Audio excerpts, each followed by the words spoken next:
Hello बच्चों, स्वागत है आप सभी का राहुल एकेडमी के इस नई वीडियो में। प्यारे बच्चों, आज हम लोग कक्षा 12 की भौतिक विज्ञान में एक बहुत ही महत्वपूर्ण टॉपिक पढ़ेंगे जिसका नाम है चल कुंडली धारामापी। ठीक है, ये जो क्वेश्चन है प्यारे बच्चों बहुत बार आपके बोर्ड के एग्जाम में पूछा गया है और इस बार भी हो सकता है पूछा जा सकता है, क्योंकि ये बहुत ही मोस्ट इंपॉर्टेंट क्वेश्चन है।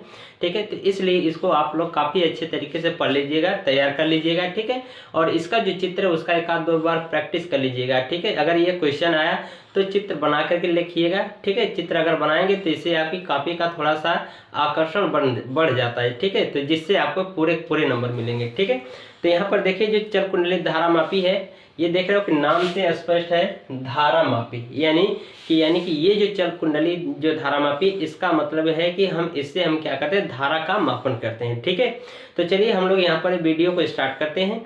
अगर आप हमारे चैनल पर नए होंगे तो चैनल को जरूर से सब्सक्राइब कर लीजिएगा। वीडियो पसंद आए तो वीडियो को लाइक जरूर से करिएगा। ठीक है, तो देखिए यहाँ पर लिखेंगे यह धारामापी, यह धारा मापी दो प्रकार की होती है,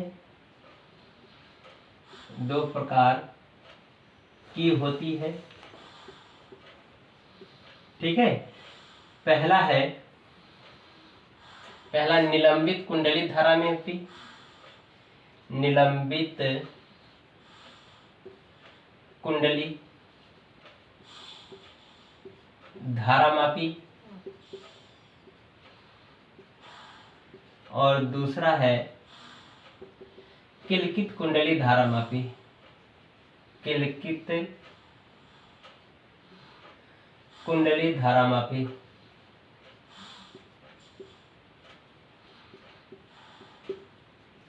ठीक है, ये दो टाइप से होती है, यानी कि जो चल कुंडली धारामापी है जो ये क्या होती है, दो प्रकार की होती है। पहला है निलंबित कुंडली धारामापी और दूसरा है किलकित कुंडली धारामापी। ठीक है, तो यहाँ पर देखिए, देख रहे हैं कि यहाँ पर जो ये दोनों जो कुंडलियां हैं, ठीक है, इनका सिद्धांत और कार्यविधि क्या है, समान है, लेकिन इनकी रचनाओं में क्या है, थोड़ा सा डिफरेंस है। तो लिखेंगे उपर्युक्त कुंडलियों में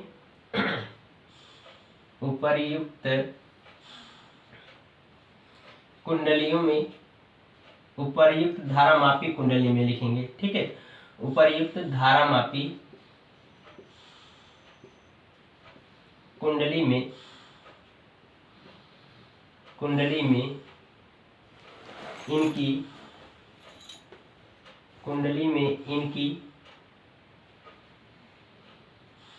इनकी कार्यविधि एवं सिद्धांत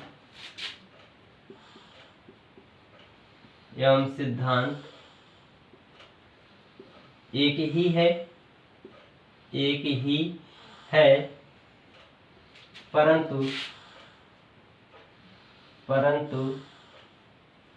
रचना में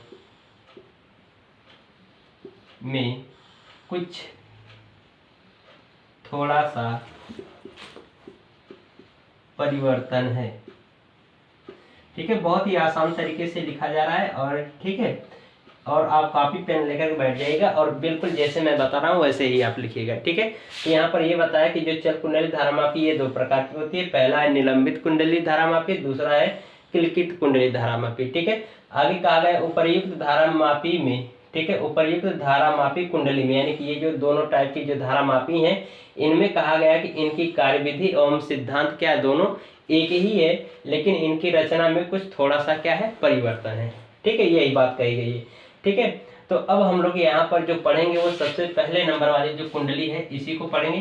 ठीक है, तो यहाँ पर ध्यान रखना कि अगर आपके बोर्ड के पेपर में ये क्वेश्चन आ रहा है, ठीक है, तो आप यही वाला निलंबित कुंडली धारामापी लिखिएगा, क्योंकि ये दोनों क्या है, सेम है, यानी कि इनकी कार्यविधि और सिद्धांत क्या है, समान है, बस क्या है, रचना में परिवर्तन है। ठीक है, तो सबसे बढ़िया है ये आपको पहले वाली जो कुंडली धारामापी है, क्या नाम, निलंबित कुंडली धारामापी है, इसी को आपको करना होगा। ठीक है, तो चलिए हम लोग इसको हटा रहे हैं, बाकी को।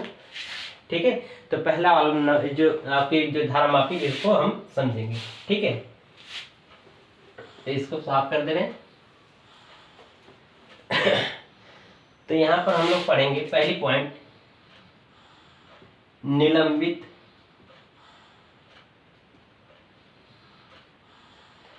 निलंबित कुंडली धारामापी।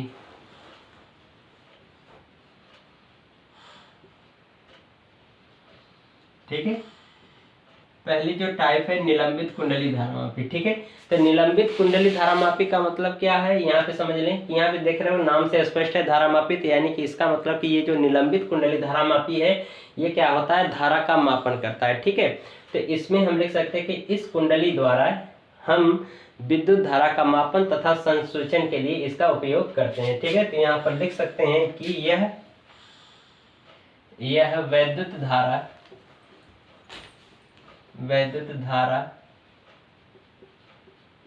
यह वैद्युत धारा का संसूचन, यह वैद्युत धारा का संसूचन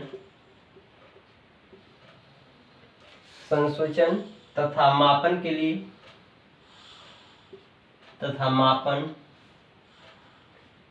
लिए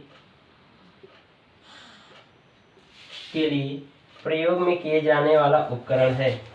ठीक है, मापन के लिए प्रयोग में किए जाने वाला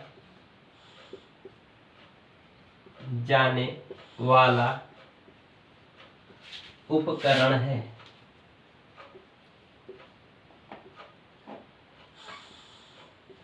ठीक है, यानी कि यहाँ पर इसका मतलब ये हुआ कि जो निलंबित कुंडली धारामापी, इससे हम वैद्युत धारा का संसूचन तथा मापन के लिए इसका हम क्या करते हैं, प्रयोग में लाते हैं। ठीक है, यानी कि ये जो कुंडली धारामापी इसमें हम क्या करते हैं, वैद्युत धारा का मापन और संसूचन करने के लिए इसका प्रयोग किया जाता है। ठीक है, तो यहाँ पे देख रहे हो कि संसूचन का मतलब ये है कि अगर मान लेते हैं कि ये तार है, ठीक है, मान लेते हैं कि ये तार है, अगर इसमें धारा प्रवाहित हो रही है तो इसमें हम कैसे पता करेंगे कि इसमें धारा प्रवाहित हो रही है, तो हम तो इसको तो टच करके तो देखेंगे नहीं, तो हम क्या करते हैं कि एक बल्ब लेते हैं। ठीक है, तो बल्ब भी क्या करता है कि एक संसूचन का कार्य करता है, यानी संसूचन मतलब हमें सूचना पहुंचाता है। ठीक है, डिटेक्शन करता है इसका, तो यानी कि इसमें अगर हम क्या करेंगे, बल्ब लगाएंगे तो हमें क्या होगा, अगर इसमें धारा बह रही है तो बल्ब जलना शुरू हो जाएगा, तो जिससे हमें ये पता चल जाएगा कि इसमें तार में क्या है, विद्युत धारा प्रवाहित हो रही है। ठीक है, अगर नहीं जलेगा तो हमें ये पता चलेगा कि इसमें धारा नहीं प्रवाहित हो रही, तो इसलिए इसका मतलब कि ये जो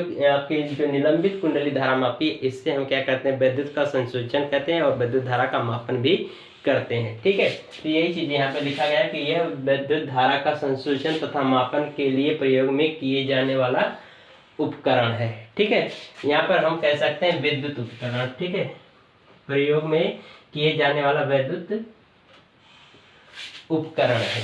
ठीक है, ये चीज होगा। तो चलिए अब हम लोग इसकी क्या करते हैं, रचना देखते हैं। ठीक है, तो यहाँ पर हेडिंग डालेंगे रचना। रचना में देखिए इसका सबसे पहले हम लोग चित्र बनाएंगे। ठीक है, और चित्र में हम क्या करेंगे, जैसे जैसे चित्र बनाएंगे वैसे वैसे आपको रचना भी लिखनी है। ठीक है, तो यहाँ पर मैं रचना नहीं लिखूंगा, बल्कि आपको क्या करूंगा, अच्छे से समझा दूंगा। ठीक है, तो आगे देखिए चित्र कैसे बनेगा। तो इसमें देख रहे हो कि इस कुंडली में क्या होता है कि एक एल्युमिनियम, यानी कि एक आयताकार एल्युमिनियम का फ्रेम होता है, जिसपे हम क्या करते हैं, तांबे के तार को लपेट करके बनाते हैं। ठीक है, तो हम क्या करेंगे कि यहाँ पर एक एल्युमिनियम का आयताकार फ्रेम लेंगे। ठीक है, चित्र बिल्कुल साफ और क्लियर बनाना, जिससे आपके कॉपी में अच्छा भी दिखेगा और आपके जो लिखे रहेंगे उससे भी आपका क्या होगा, प्रभाव बढ़ जाएगा इस चित्र से। ठीक है, तो ये मान लिया कि हमने क्या है कि ये एक एल्युमिनियम का आयताकार फ्रेम है। ठीक है, जिसपे ये क्या है, तांबे के तार को लपेट करके बनाया गया है, और इस जो ये एल्युमिनियम का फ्रेम है इसके बीच में नर्म लोहे की क्रोड भर देते हैं। ठीक है, तो यहाँ पर हम क्या कर रहे हैं, नर्म लोहे की क्रोड भर देंगे। नर्म लोहे की क्रोड क्यों भरेंगे, क्योंकि जो चुंबकीय क्षेत्र है वो क्या हो, प्रबल हो जाए। तो यहाँ पर हम लिख दे रहे हैं सी, मतलब कि यहाँ पर क्या है, क्रोड लगा है। ठीक है, अब ये एल्युमिनियम का जो फ्रेम है इसको हम क्या करते हैं कि एक दर्पण से, ठीक है, यहाँ पर क्या किया जाएगा, एक दर्पण लगा देंगे। ठीक है, और इसके बाद अब इसको डेफिनेशन को हटा दे रहे हैं, अगर नोट करना हो तो कर लीजिए क्योंकि जगह कम पड़ रही चित्र बनाने के लिए। ठीक है, तो आगे देखिए, तो इसको हटा दिया हमने। तो अब यहाँ पर हम क्या करेंगे कि फास्फर ब्रांच की एक पत्ती लेंगे। ठीक है, जिससे हम क्या करेंगे, दर्पण से जोड़ देंगे। ठीक है, तो ये क्या है, फास्फर ब्रांच की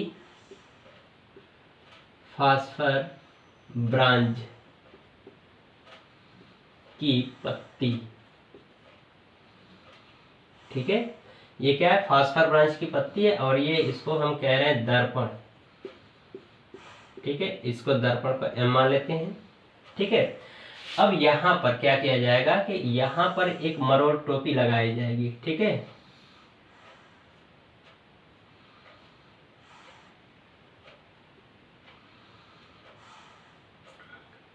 अब मरोड़ टोपी के सहायता से हम क्या करेंगे, यहाँ पे तार को बांध देंगे।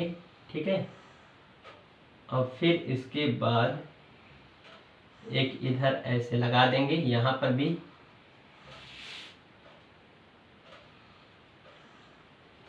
इसको मान लेते हैं T1। ठीक है, इसका नाम दे रहे हैं मरोड़ टोपी।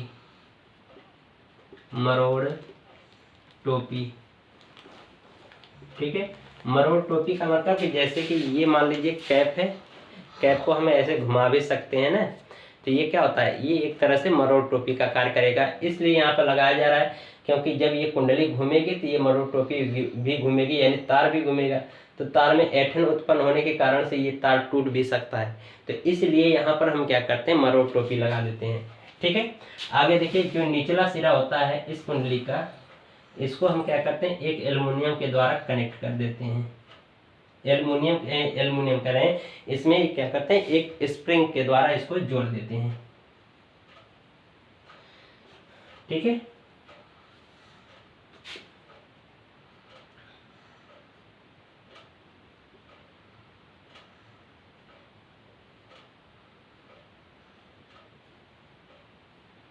इस तरह से इसको क्या करेंगे, कनेक्ट कर देंगे। तो इसको मान लेते हैं T2। ठीक है, तो इस तरह से, और ये इसके बीच में, अब ये जो कुंडली है ये चुंबक के दो ध्रुव खंडों के मध्य में क्या होता है, लटकी होती है। ठीक है, तो यहाँ पर हम क्या करेंगे, चुंबक के दो ध्रुव खंड लगा देंगे। ठीक है, बिल्कुल आसान चित्र बना रहे हैं, और इसी तरह से आप बनाइएगा, N और S। ठीक है, तो इस तरह से हमारी ये क्या होती है, जो कुंडली है यानी कि निलंबित कुंडली धारामापी, इस तरह से इसका क्या होता है, कंप्लीट चित्र होता है। ठीक है, तो इस तरह से हम इसका चित्र बनाएंगे। तो अब इसके बाद आगे देखिए, यहाँ पे रचना में लिखेंगे क्या। ठीक है, इसकी रचना। ठीक है, रचना इसका समझेंगे। रचना क्या है कि जैसे जैसे चित्र बनाया गया है वैसे वैसे आपको रचना में भी लिखना है। ठीक है, जैसे आप कक्षा 10 में रचना मैथ में पढ़े होगे रचना, तो रचना में क्या होता था, जैसे जैसे हम चित्र बनाते हैं उसी तरह से रचना में भी लिखते हैं।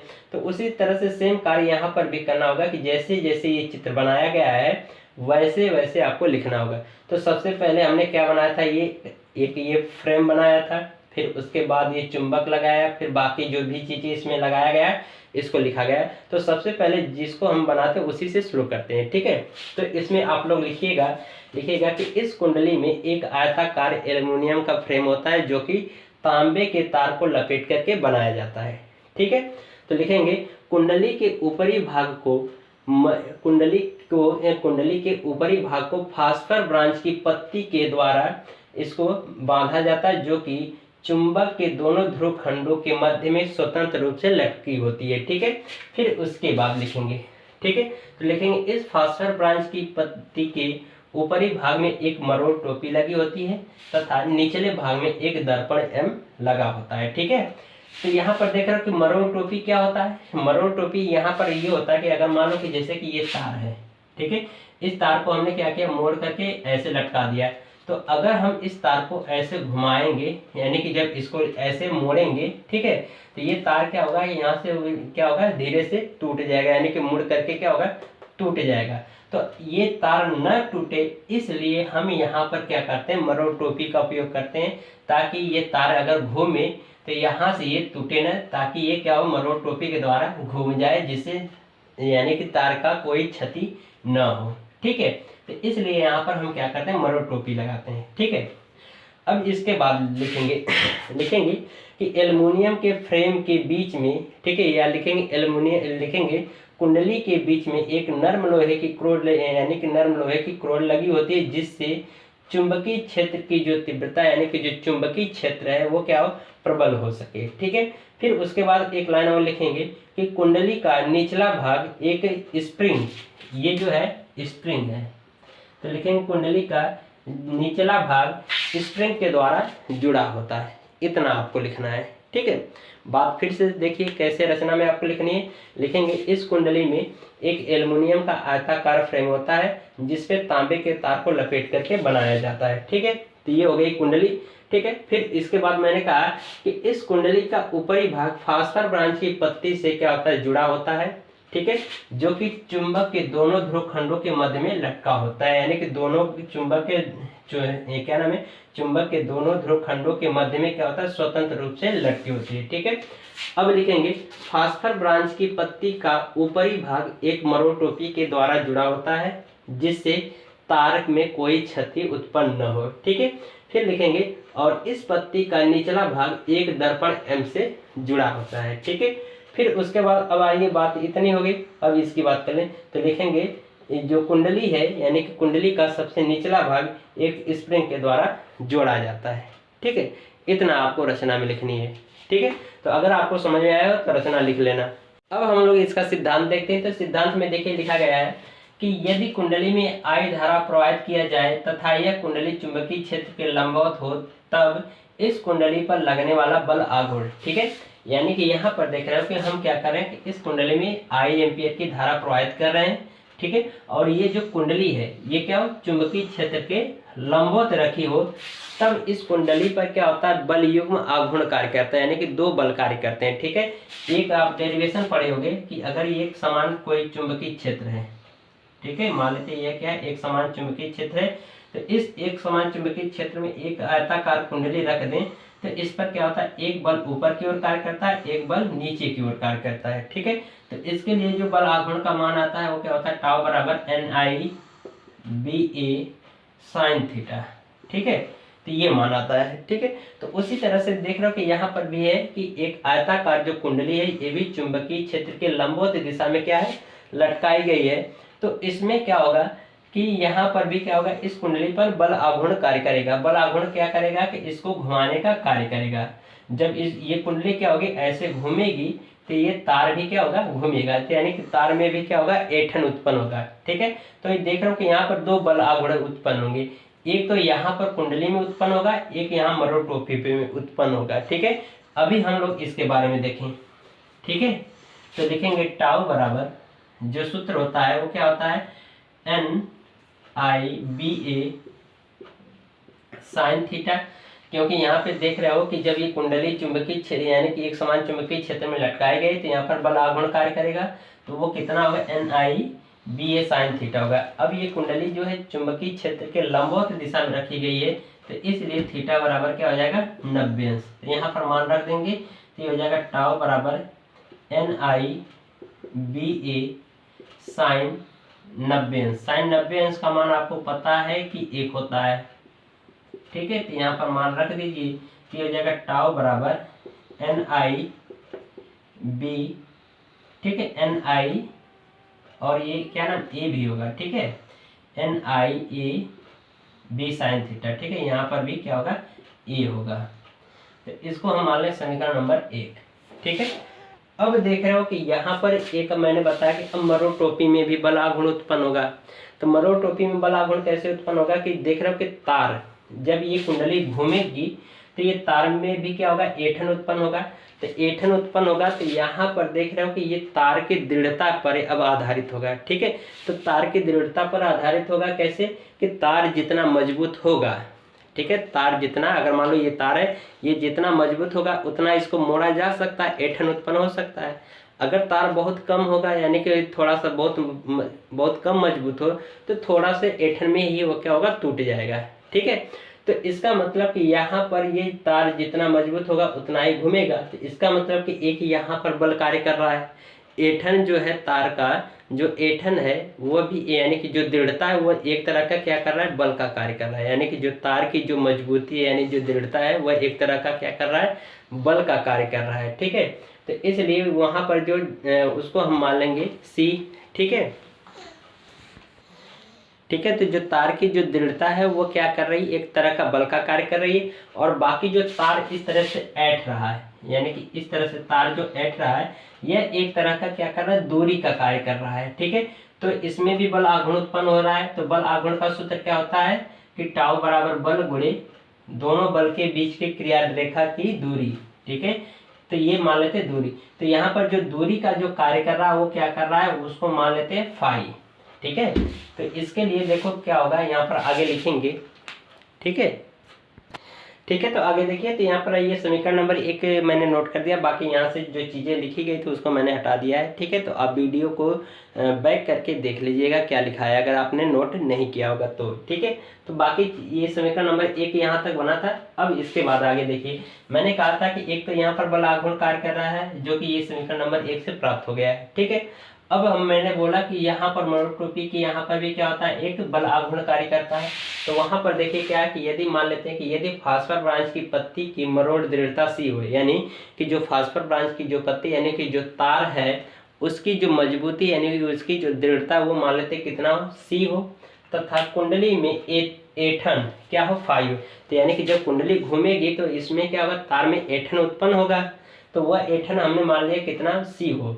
तो पत्ती पर लगने वाला बल आघूर्ण। ठीक है, तो यहाँ पर देख रहे हो कि जो तार की जो दृढ़ता है वह एक तरह का क्या कर रही है, बल का कार्य कर रही है, क्योंकि तार जितना मजबूत होगा उतना ही उसको लपेटा जा सकता है, यानी कि उसको मोड़ा जा सकता है, यानी ऐंठन उत्पन्न कराया जा सकता है। ठीक है, अगर तार जितना कमजोर होगा तो उसमें उतना क्या होगी, यानी उसकी दृढ़ता कम होगी, और तार को क्या किया जाएगा, जब उसको उसमें ऐंठन उत्पन्न किया जाएगा तो वो थोड़े ऐंठन के बाद वो क्या होगा, तार टूट जाएगा। तो इसलिए क्या किया जाता है, यहाँ पर मान लिया गया कि जो तार की दृढ़ता वो क्या हो, C हो, यानी कि तार क्या हो, मजबूत हो, तो उसमें ज़्यादा ऐंठन उत्पन्न कराया जा सकता है। तो इस तरह से इसका मतलब कि जो तार का जो दृढ़ता है वह एक तरह का बल का कार्य कर रहा है, बाकी जो तार में जो ऐंठन उत्पन्न हो रहा है वह क्या कर रहा है, एक दूरी का कार्य कर रहा है। ठीक है, तो इसलिए यहाँ पर इसको लिखा जा सकता है कि टाउ बराबर C फाई। ठीक है, तो समीकरण नंबर 2। तो अब यहाँ पर देख रहे हो कि एक यहाँ पर बल युग्म आघूर्ण कार्य कर रहा है, एक यहाँ पर। तो जब दोनों पर समान कार्य करेगा, यानी कि जितना ये घूमेगा उतना यहाँ पर भी क्या होगा, बल आघूर्ण उत्पन्न होगा। तो उस समय ये दोनों क्या होंगे कि साम्य अवस्था में होंगे। ठीक है, तो लिखेंगे संतुलन की अवस्था में, सबसे अच्छा लिख दीजिए संतुलन की अवस्था में, संतुलन की अवस्था में। ठीक है, तो संतुलन की अवस्था में क्या होगा, ये दोनों मान बराबर होंगे। तो इसको लिख सकते हैं, यानी कि लिखेंगे समीकरण 1 और 2 क्या होंगे, बराबर होंगे। तो लिखेंगे समीकरण 1 बराबर समीकरण 2। ठीक है, तो ये समीकरण 1 और समीकरण 2 क्या होंगे, आपस में बराबर होंगे। तो इसको लिख सकते हैं कि NiBA बराबर C फाई। ठीक है, तो देख रहे हो कि इस धारा मापी से हम किसका मापन करते हैं, धारा का मापन करते हैं। तो यानी कि इससे हम धारा का मान ज्ञात करते हैं। तो हम क्या करेंगे, यहाँ पर किसका मान तब हमें निकालना होगा, I का मान, क्योंकि ये कुंडली धारा मापी है ना। तो धारा का मापन इससे करेंगे। तो वह धारा का मापन कहाँ से करेंगे, इसके सूत्र के द्वारा करेंगे। तो इसी का हमें मान निकालना है। तो बाकी सबका क्या करिए, भाग कर दीजिए। तो इसको लिखा जा सकता है। ठीक है,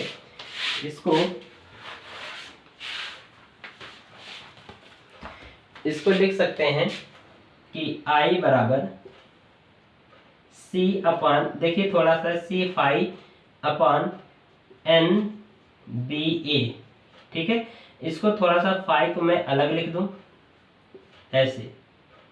तो यहाँ पर देख रहे हो कि जो C अपान NBA है ये क्या है, ये सभी नियतांक होंगे। C क्या है, तार की दृढ़ता जो कि ये भी कांस्टेंट होगी। N क्या है, फेरों की संख्या, जितने फेरे लपेटे गए तो वो बाद में थोड़ी परिवर्तित होगा, कांस्टेंट होगा। चुंबकीय क्षेत्र, एक समान चुंबकीय क्षेत्र, यानी कि जब चुंबक के मान यानी कि ये छोटा बड़ा लगाएंगे तभी तो चुंबकीय क्षेत्र परिवर्तित होगा। जब ये दोनों समान हैं तो चुंबकीय क्षेत्र भी समान होगा। ये जो कुंडली बनाई गई है वो भी, उसका क्षेत्रफल भी क्या होगा, समान होगा, यानी नियत होगा, वो भी परिवर्तित नहीं होगा। तो इसलिए इतना क्या होगा कि ये क्या होंगे, कांस्टेंट होंगे, यानी नियतांक होंगे। ठीक है, तो इसलिए इसको लिख सकते हैं I बराबर K फाई। ठीक है, तो यहाँ से देख रहे हो कि लिखेंगे जहाँ के एक नियतांक है। ठीक है, तो बस ये इतना आपका डेरिवेशन कंप्लीट हो गया। ठीक है, तो अगर प्यारे बच्चों आपको ये वीडियो पसंद आई हो तो वीडियो को लाइक करिएगा, शेयर करिएगा और हमारे चैनल को जरूर से जरूर सब्सक्राइब करिएगा। इसी तरह से मिलते हैं अगली वीडियो में, तब तक के लिए गुड बाय, थैंक यू।